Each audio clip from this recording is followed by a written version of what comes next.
ወይዘሮ አልማዝ አዲሷ የብሌን እናት በብር የተገዛችው እናት ማለት ነው ላትመለስ ተሸኝታለች። ቤተሰቡ ተጨንቋል። ሰላም ተጨንቃለች። አቶ ባይሉ በርግጥ ለሆነ ነገር የሚጠቀሙበት ይሆናል። እቅዳቸውን እንዲያውም ያፋጥንልኛል ብለውም ያሰቡ ነው የሚመስለው። ቃልም ተጨንቃለች። ዳግም እንደዛው በሩ ተንኳኳ። በሩ ጋር ብሌንና አሳዳጊዋ ወይዘሮ ገነት ነበሩ። እንደምንም ተጨንቀው እንደምንም ተጠበው ሟቿን በአስከሬኗን ሳሎን ላይ በአንሶላ የተጠቀለለችውን ሟች እንግዲህ ምን ስም አላት ሬሳ ወደ አንድ ክፍል አስገቧት ተጋግዘው አቶ ባይሉና ዳግም። ቃልም አግዛቸዋለች። ወይዘሮ ሰላም ደግሞ በሩን ከፈተች። ስትከፍት ብሌንና ወይዘሮ ገነት አሳዳጊዋ ናቸው። ደነገጠች። ምን ትበላቸው? ፍራቻ ተንተባተበች። ከአሁን በፊት እንግዳ ሲመጣ ስቃ በፈገግታ የምትቀበል የነበረች ወይዘሮ ዛሬ አዲስ ፊት አሳየች። ምንድነው የተፈጠረ እያሉ ናቸው። ብሌን ስለጠፋውኝ የተጨነቀች መስሏት ነበረ። ወይዘሮ ገነትም መጀመሪያ እንደዛ ነበር ያሰቡት። እየቆዩ ሲሄድ ግን የሰላም ሁኔታ የሆነ ነገር እየተፈጠረ ያለ ስለመሰላት ችግር አለ እንዴ? ምንድነው ችግሩ እያለች ጠየቀቻት። ሰላም በስነ ስርዓት ከማስረዳት ይልቅ እንደ መቆጣትም እያለች ችግር እንደሌለ ነገረቻት። የሆነ ነገር እንደተፈጠረ ያው ግልጽ ነው። ይሄ ተፈጥሯል ተብሎ በግልጽ አልተነገራቸውም እንጂ ወይዘሮ ገነት ጠርጥረዋል። ቤት ሲገቡ የብሌን የብር እናት ወይዘሮ አልማዝ የሉም። እናቴ የት ሄደች ብላ ጠየቀች። ወይዘሮ ሰላም ብላ ትመልስ። ጨነቃቸው። በመሃል ዳጊ አገዛቸው። ወደ ቤተሰባቸው ተመልሰዋል ብሎ እንዴት ሊሆን ይችላል? በቃ እንደተመለሱ ብቻና ብሌን ምን ገጥሟት እንደጠፋት ጠየቋት። ብሌን ራሷ ልታጠፋ እንደነበረ ሲነገራቸው ዳጊ የእውነት ደነገጠ። እንዴት እንደዚህ ታደርጋለሽ? ሞት ከመቼ ወዲህ ነው መፍትሄ የሚሆነው? ይሄ እኮ ሽሽት ነው እያለ ጮኸባት።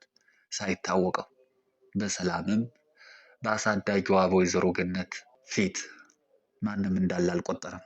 የእውነት ደንግጧል። በዚህ መሃል ብሌን አይኑ ላይ መጨነቁ ላይ የሆነ ነገር እየተረዳች ነው። ብዙ የሚያስብልኝ ሰው አለ። ሙቼ ቢሆን ይህን ሁሉ አጣ ነበር የሚል ነው። እነዚህን ሁሉ ጎዳቸው ነበር፣ እነዚህን ሁሉ አሳዝን ነበር ብላ ያሰበች ትመስላለች። ያለው እንደዚህ ከሆነ ወይዘሮ ገነትና ወይዘሮ ሰላም ቁጭ ብለው እያወሩ እያለ ብሌን እኔ ልረፍ እባክህን ወደ ክፍል ሸኘኝ አለችው። ክፍሏ ድረስ እቅፍ ድግፍ አድርጎ ወሰዳት። ብዙ አወሩ ስለ መልካምነታቸው። የብቻ ከተገናኙ በኋላ የእውነት እናቴ ትታኝ ሄደች? ምን ብላ መጣ? ምን ብላ ደግሞ ተመልሳ ሄደች እያለች ጠየቀችው። ዳጊ ለማስረዳት ቸገረው። እንደዚህ ሄደች በዚህ ምክንያት ነው ብሎ የሚናገረው ነገር የለም። ግን በባለፈው ቃልን ራት ጋብዞ ሪከርድ ያደረገውን ድምፅ ማሰማት ፈልጓል። ጊዜው አሁን ነው። ይኸውልሽ ብሌን፣ አሁን እኔ የምነግርሽ ነገር ምናልባት ከባድ እንደሆነ ጠፍቶኝ አይደለም፣ ግን የግድ ማወቅ አለብሽ። ወይዘሮ አልማዝ እናትሽ አይደሉም። በብር ተገዝተው የመጡ ራስ ወዳድ ውሸታም እናት ናት ሲላት ብሌን ይህንን ነገር ችላ መቋቋም አልቻለችም። በእናቴ ቀልድ አላቅም። ምንም ትሆን ምን ይህ ንግግርህ በጣም ይጎዳል። ስለዚህ ሁለተኛ እንደዚህ እንዳትላለችው። እሱም ያውቃል። ሰውን ሲያሙ፣ በሰው ላይ ክፉ ነገር ሲያደርጉ፣ ተንኮል ሲሰሩ ብሌን አይመቻትም፣ አይገባትም።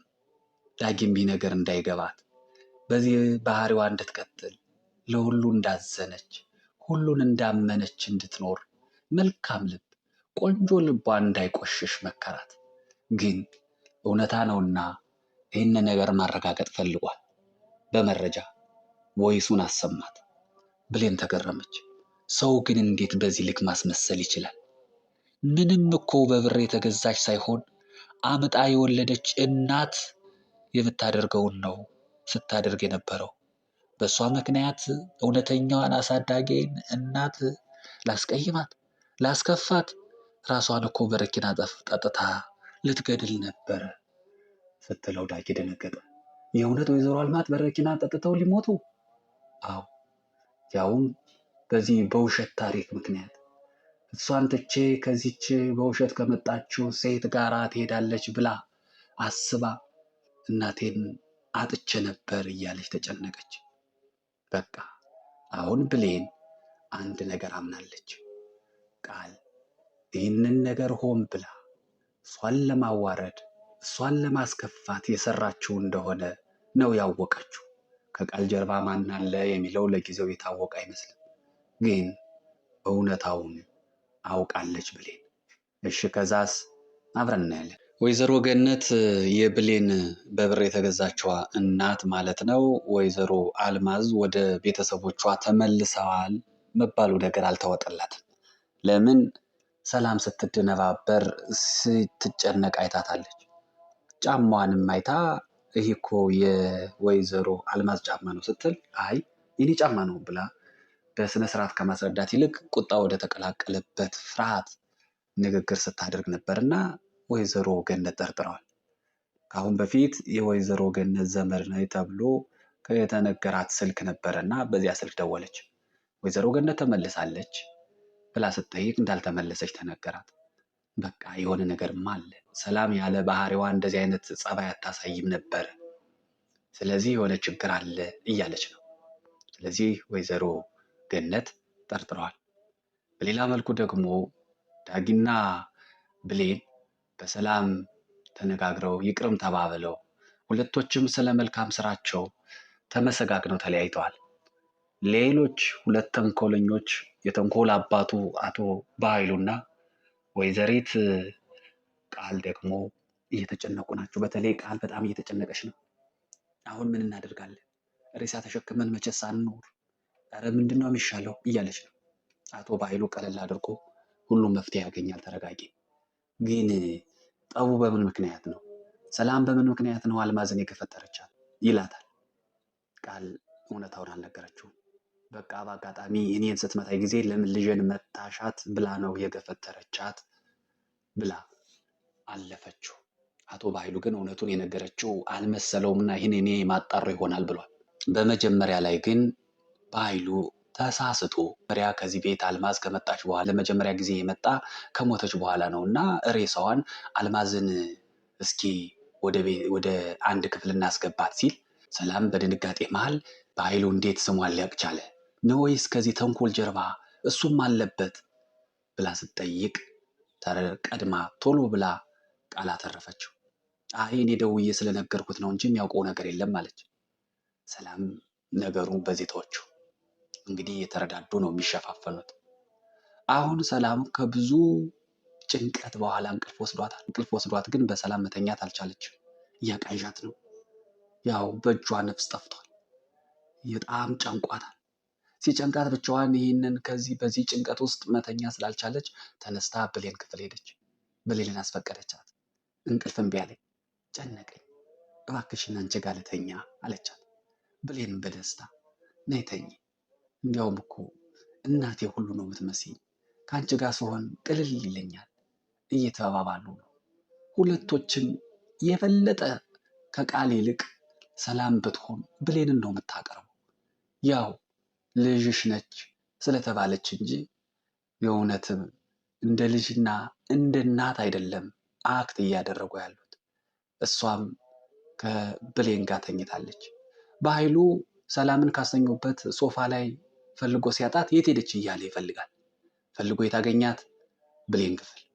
ገረመው። እኔ ከልጅነት ጀምሮ ለማለያየት እደክማለሁ፣ እነሱ ደግሞ ይህንን ስራዬን አልፈው ይገናኛሉ። ቆይ የልቤን ከፈጸሙ በኋላ ሁለታችሁን እስከ መጨረሻው አስተቃቅፌ ምሸኛችሁ እያለ እየዛተ ነው። ጉድ ነው። ሌላው ደግሞ ቅድም ብሌን ወይዘሮ ገነት ራሷን ልታጠፋ ነበር ስትለው በጣም ደንግጦ ነበረ። ብቸኝነት የተሰማቸው ጠያቂ የሌላቸው። ለምን? እንግዲህ አዲሷ እናት ወይዘሮ አልማዝ ብሌንን ወደ አገር ቤት ወደ ቤተሰብ ይዤ ሄዳለሁ ስላለች ብቸኝነት ተሰምቷት እንግዲህ በኋላ ማን አለኝ በሚል ምክንያት ራሷ ልታጠፋ እንደነበረ ስለነገረችው ሊጠይቃት አስቤዛ ምናምን ነገር ይዞ ሂዷል። እንደ እናትና እንደ ልጅ ተቃቅፈው አወሩ። ደስ አላቸው። ሽሮ አቀረበችለት፣ የእናት ሽሮ። ልክ እሱም እንደ እናቱ እሷም እንደ ልጇ ተነጋገሩ። እናትና ልጅ አይተዋወቁም፣ ግን ውስጣቸው እንደ እናትና እንደ ልጅ ነው የሚግባቡት። ነገረችው። ከብዙ ዓመት በፊት የጠፋውን ልጄን ትመስላለህ ትለዋለች። እሱም እኔም ከብዙ ዓመት በፊት የጠፋችው እናቴን ያጣኋትን እናቴን ትመስኛለሽ። ለምን እንደዚያ መሰለኝ? ሳይሽ ደነግጣለሁ እያላት ነው። እንግዲህ የውስጥ መናበብ፣ የውስጥ ስሜት፣ ደመነፍስ እንደዚህ ነው። አይተዋወቁ፣ ግን እናትና ልጅ በአንድ ጣሪያ ስር በአንድ ማዕድ እየተሳሰቡ ነው። እዚህ ደርሷል። ቀጣዩስ አብረን እናያለን። እንግዲህ በሁለቱ ጣሪያ ውስጥ የማይተዋወቁ እናትና ልጆች ሳይተዋወቁ ግን የልብ የልባቸውን ከውስጥ እየተዛዘኑ አብረው እያወሩ ናቸው። ዳጊና የብሌን አሳዳጊ እናት ወይዘሮ ገነት እናትና ልጅ ናቸው፣ ግን አይተዋወቁም። እንደ እናትና ልጅ እየተነፋፈቁ አብረው ምግብ እየበሉ ናቸው። በሌላ መልኩ ደግሞ ብሌንና ሰላም እናትና ልጅ ናቸው፣ ግን አይተዋወቁም። እንደ እናትና ልጅ ግን ፍቅር አላቸው፣ ይተሳሰባሉ፣ አብረው ተኝተዋል። የሰላምንና የብሌንን አብሮ መሆን የማይወደው አቶ በኃይሉ ደግሞ ቀን እየጠበቀ ነው። ቀን ይጠብቃል። ፍላጎቴን አሳካለሁ፣ ያኔ የእናንተን መጨረሻ እኔ ራሴ ወስናለሁ እያለ ነው። በሌላ መልኩ ደግሞ ጭንቀታሟ ቃል አሁን ወጥመድ ውስጥ የገባች ትመስላለች። በጣም ጨንቋታል። ሬሳውን ሽቶ ለመቅባት ሽቶ እየፈለገች ነው። ለምን? ሰው እንኳ ባይናገር ሽታውን ሰምቶ ሰው ይጠይቃል በሚል ፍራቻ ሽቶ ለመቀባት እየተንደፋደፈች እያለ አቶ በኃይሉ ደረሰ። አስረዳችው። ስለ ሐሳቧ ብልህነት አደነቀ። ጎበዝ እኮ ነሽ፣ አንዳንዴ ነው እንጂ የምታበሳጭኝ እያላት ነው። እሷ ግን ይህን አሁን የሙገሳ ጊዜ የምትሰማበት አይደለች። ምክንያቱም ቃል አንድ ያዘጋጀችው ወጥመድ አለ። ሰላምን ገድላ አቶ በኃይሉን ደግሞ ባለፈው በወሰደችው ፍላሽ ምክንያት ዘብጥያ አስወርዳ የሀብቱ ወራሽ መሆን ትፈልጋለች። ይህንን ስትናገር የሰማችው ለጓደኛዋ ብሌን ነች። ብሌን ቃል ትክክለኛ ልጅ እንዳልሆነች አውቃለች። ከዛም በዘለለ ሰላምን ገድላ በኃይሉን አሳስራ የሀብቱ ሙሉ ወራሽ መሆን እንዳሰበችም ሙሉን ቃሏን ሰምታለች። እናም አቶ በኃይሉም ከኋላው ምን እንደተደገሰለት አያውቅም። ግን ቃል ሽቶ ለመቀባት ስትሄድ ፈራች። ፈርቻለሁኝ ና እስኪ አንተ ቀባት ብላ ይዛ ሄደች። ግን ያልተጠበቀ ነገር ተፈጠረ። ወይዘሮ አልማዝ መንቀሳቀስ ጀመረች። ለካ ራሷን ስታ ነበረ እንጂ ሕይወቷ አላለፈም ነበር። ተነሳች። ደነገጡ። ጣረሞት ይሆን ወይስ ራሷ የሚልም ጥርጣሬ ፊታቸው ላይ ይነበባል። ግን የተወሰነ መረጋጋት ካሳዩ እነዚህ ሰዎች በእውነት አይዞሽ ብለው አቅፈው ደግፈው ወደ ሳሎን ይመልሷት ይሆን ወይስ አቶ በኃይሉ ቅዴንማ እንደዚህ ያታበላሹም ብሎ እውነተኛውን ሞት የገላት ይሆን የሚለውን በቀጣይ የምናይ ይሆናል። ውድ የአደራ ድራማ ተከታታዮች የዛሬው ዝግጅት እስከዚህ ድረስ ነበረ። ቀጣዩን ክፍል ይዘን እንቀርባለን። እስከዛው ድረስ መልካሙ ነገር ሁሉ ከእናንተ ጋር ይሁን። ሰላም።